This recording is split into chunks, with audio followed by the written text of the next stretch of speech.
Daniel was 17 years old. He lived with his parents and his older brother Alex in a quiet neighborhood where everyone seemed to know each other. From the outside, Daniel's family looked perfect. His father had a stable job. His mother cared deeply for her children, and their home was always filled with conversation and laughter. But inside the house, there was one shadow that Daniel could never escape: his brother Alex. Alex was 23 years old, and everything people admired. He had always been the top student in school. Teachers loved him.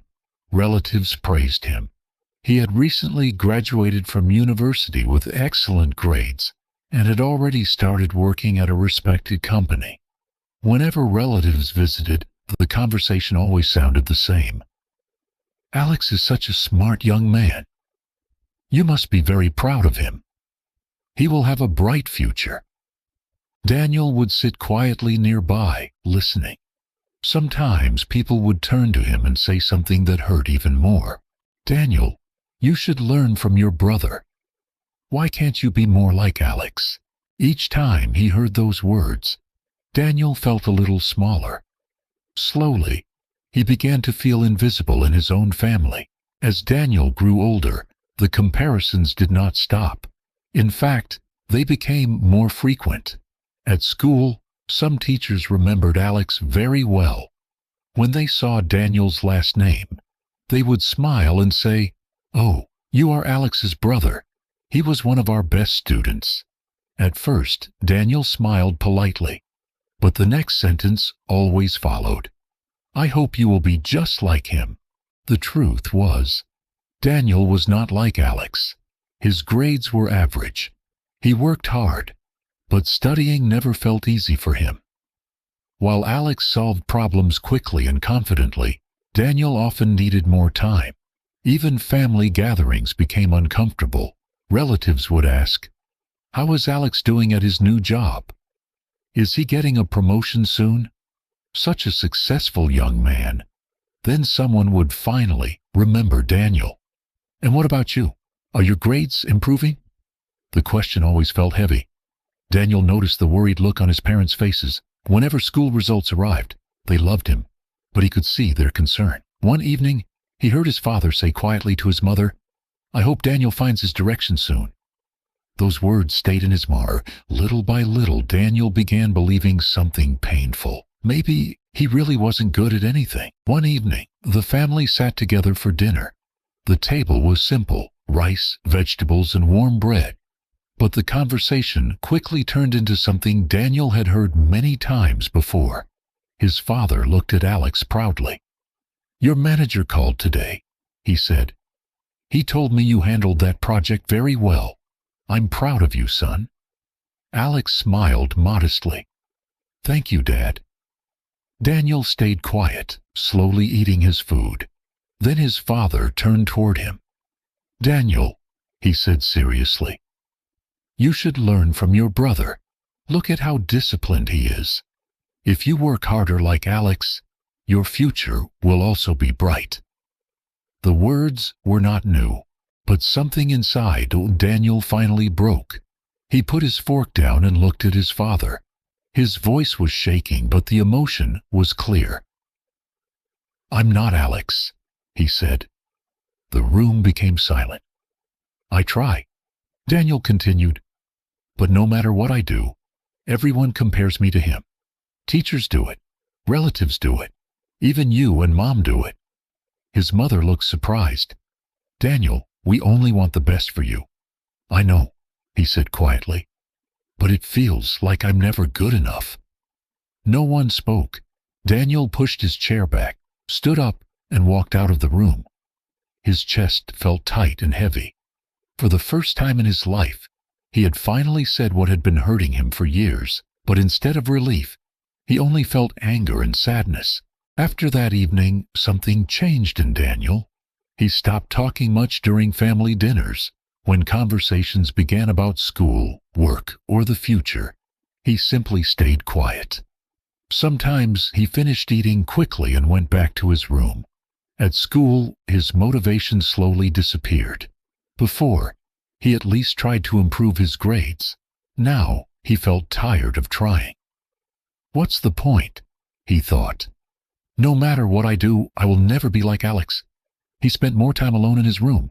Sometimes he listened to music. Sometimes he stared at the ceiling for long periods, thinking about his future. His friends noticed the change. "Are you okay?" one of them asked one afternoon. Daniel forced a small smile. "Yeah, I'm fine." But inside, he was confused. For years, his identity had been simple. Alex's younger brother. Now he wondered something that frightened him.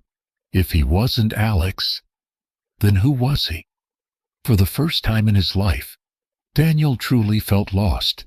One afternoon after school, Daniel's friend Marcus called him in a hurry. "Daniel, can you help me?" Marcus said. "I need to submit a video project tomorrow, but I don't know how to edit it." Daniel hesitated.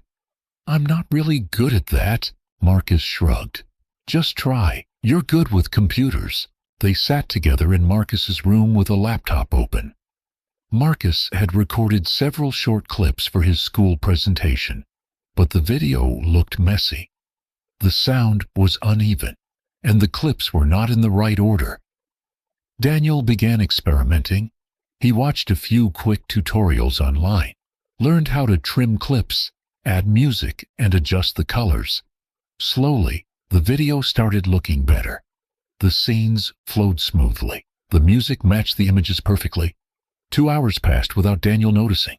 When they finished, Marcus stared at the screen with wide eyes. "Daniel, this looks amazing," he said.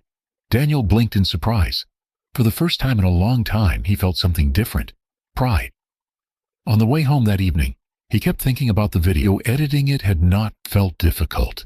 In fact, it had felt exciting. For the first time in months, Daniel wondered something new. Maybe he was good at something after all. That night, Daniel opened his laptop again. He searched for video editing tutorials and began learning step by step. At first, the software looked complicated, but he was patient. He practiced cutting clips, adding transitions, adjusting sound, and improving colors. Hours passed quickly. For the first time in years, Daniel enjoyed learning something. Every evening after homework, he returned to his laptop. He practiced with old videos, short clips from free websites, and even videos he recorded on his phone. Each day, he discovered a new technique. Soon, Marcus asked for help again. Then another friend asked Daniel to edit a short video for a school presentation. "Daniel, you're really good at this," Marcus said one day. Word slowly began spreading among their classmates. When the school drama club needed a poster for their upcoming event, Marcus suggested Daniel. Using simple design tools, Daniel created a clean and colorful poster. The teacher looked impressed. "Who made this?" she asked. "Daniel did," Marcus replied proudly. For the first time, people were noticing his work. But at home, Daniel said nothing. His parents still believed he was struggling in school and spending quiet evenings studying. Daniel kept his new skill to himself, not because he was ashamed, but because he wasn't ready to explain it yet. One morning at school, an announcement appeared on the notice board near the main hallway. Annual Creative Design Competition, open to all students. Daniel stopped walking and read the details carefully. Students were invited to submit a digital poster or short video based on the theme, The Future. The winning design would be displayed across the entire school and on the school's website. Marcus noticed Danielle staring at the poster. "You should enter," Marcus said immediately. Daniel shook his head. "No way. That competition is for talented students. I'm just learning." Marcus laughed. "You edited my project video, remember?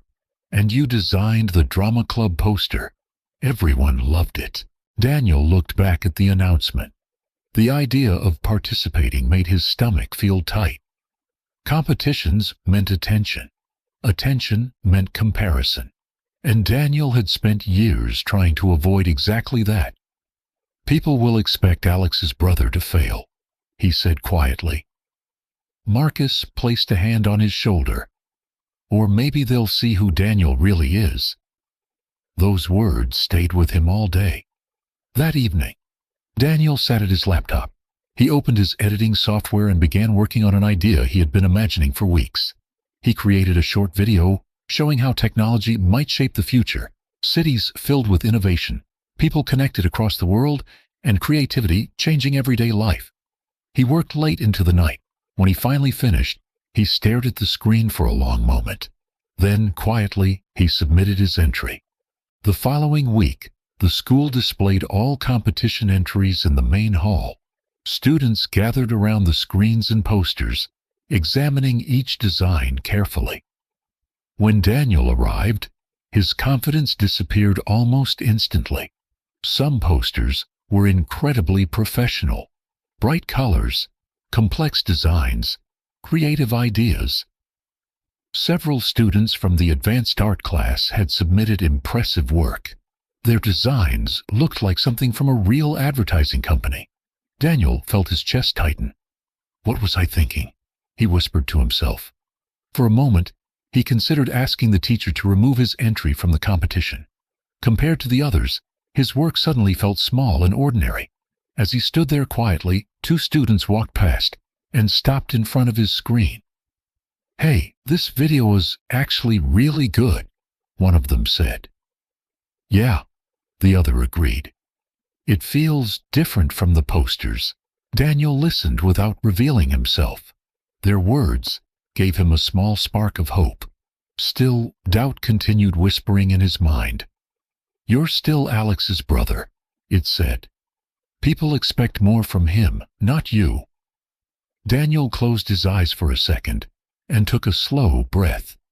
For years, he had allowed comparison to decide his confidence.